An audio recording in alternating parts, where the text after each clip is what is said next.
मैं तीन चीजें बोलना चाहता हूं। पहली चीज बोलने नहीं दे रहे हैं।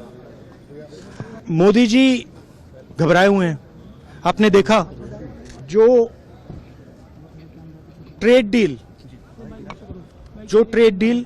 4 महीने से रुकी हुई थी 4 महीने से कुछ बदला नहीं। किसी न किसी कारण, जो मैं जानता हूं नरेंद्र मोदी जानते हैं,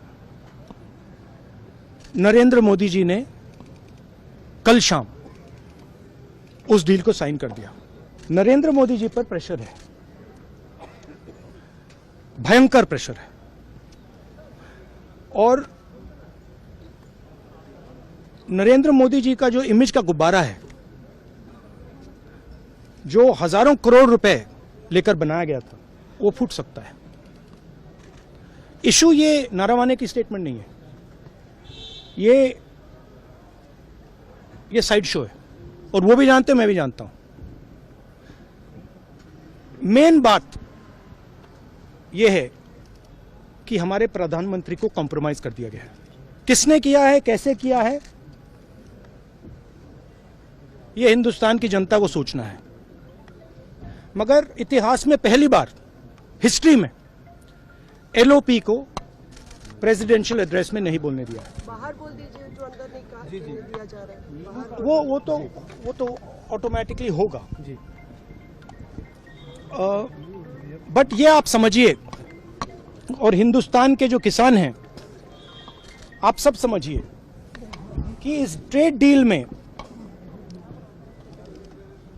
आपकी मेहनत को, आपके खून पसीने को नरेंद्र मोदी जी ने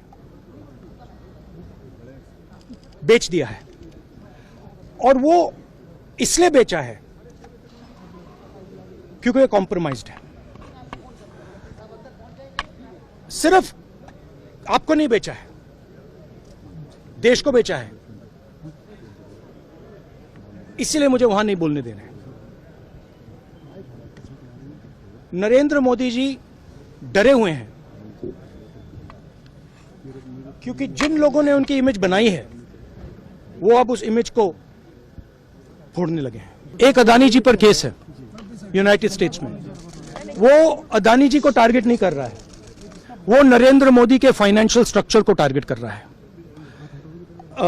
एक वो है। दूसरा है एप्स्टाइन फाइल्स। एप्स्टाइन फाइल्स में अभी और माल है, वो अभी रिलीज नहीं हुआ है।